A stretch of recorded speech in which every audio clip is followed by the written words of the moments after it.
the Pooh and Tigger, too. This is Winnie the Pooh, a teddy bear who belongs to a boy named Christopher Robin. Pooh has many friends in the 100-acre wood. One of them is a bouncy character with stripes. Hi, I'm Tigger. T-I-double-G-R. I know. Said Pooh. You bounced me before. Tigger likes to bounce on people. One day he saw Piglet sweeping some leaves into a pile. He gave Piglet a good bounce. All the leaves went flying.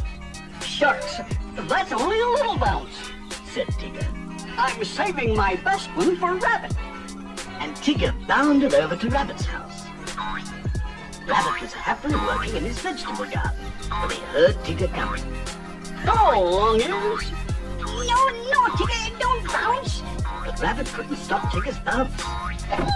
Carrots went flying in all directions. Tigger, just look at my beautiful garden. Wailed Rabbit. Yuck, messy, isn't it? Said Tigger. Messy, it's ruined. Oh, why don't you ever stop bouncing? Because bouncing is what Tiggers do best. Rabbit was so upset about his garden that he called a meeting at his house, which Pooh and Piglet attended. Attention, everybody. Something has got to be done about Tigger's bouncing. Now, I have a splendid idea. We'll take Tigger for a long explore in the woods and lose him. And when we find him, he'll be a more grateful Tigger. And, oh, how can I ever thank you for saving me, Tigger? And we'll tell him to stop bouncing. So the next morning, the friends set out for the woods. Tigger bounced along in front of the others.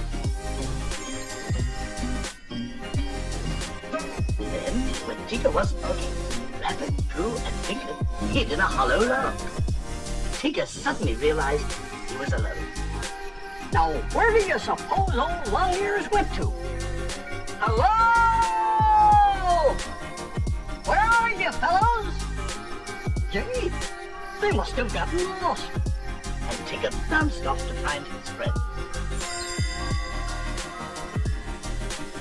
When Tigger had gone, the 3 friends came out of the hollow log. Rabbit snickered. You see, my splendid idea is working. Now we'll go and save Tigger. But as they walked on, they kept coming back to the same sand pit.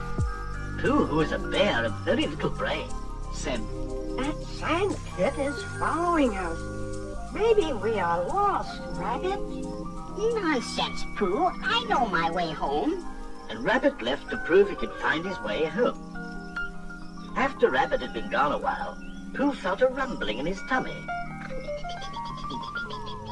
I think my honey pots are calling to me. Come on, Piglet.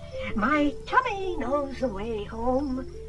Just then, who should appear but Tigger? He bounced Pooh and Piglet. I thought you fellers were lost. Where's old long ears? It turned out that the only one who was really lost was Rabbit, all alone in the dense woods. He jumped at every sudden noise. Rabbit grew more and more afraid. There were so many strange shapes and sounds. Suddenly, he heard a familiar Hello! This time, Rabbit was happy to be bounced by Tigger. Pretended that he hadn't been afraid. Oh, Tigger, I'm so glad to see you. We thought you were lost. Shucks, Tiggers never get lost. And they all went back home.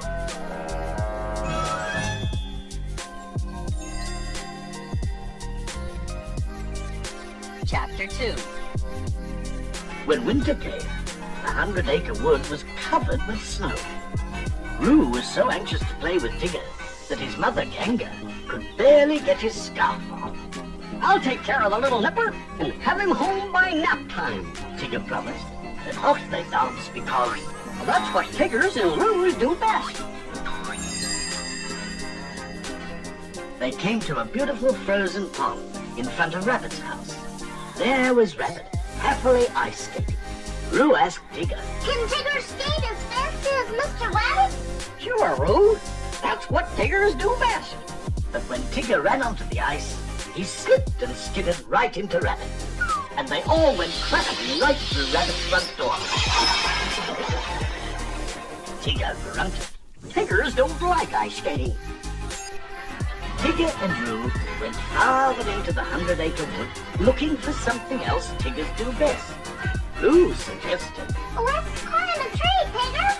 Tiggers don't climb trees. They bounce. so Tigger and Roo bounced way up to the top of a tall tree. In fact, they almost bounced clear out of the book. Suddenly, Tigger realized how far down the ground was. He was terrified. Roo, however, thought this was great fun. He swung back and forth, holding on to Tigger's tail. Stop, kid. S-T-O-P. You're rocking the forest.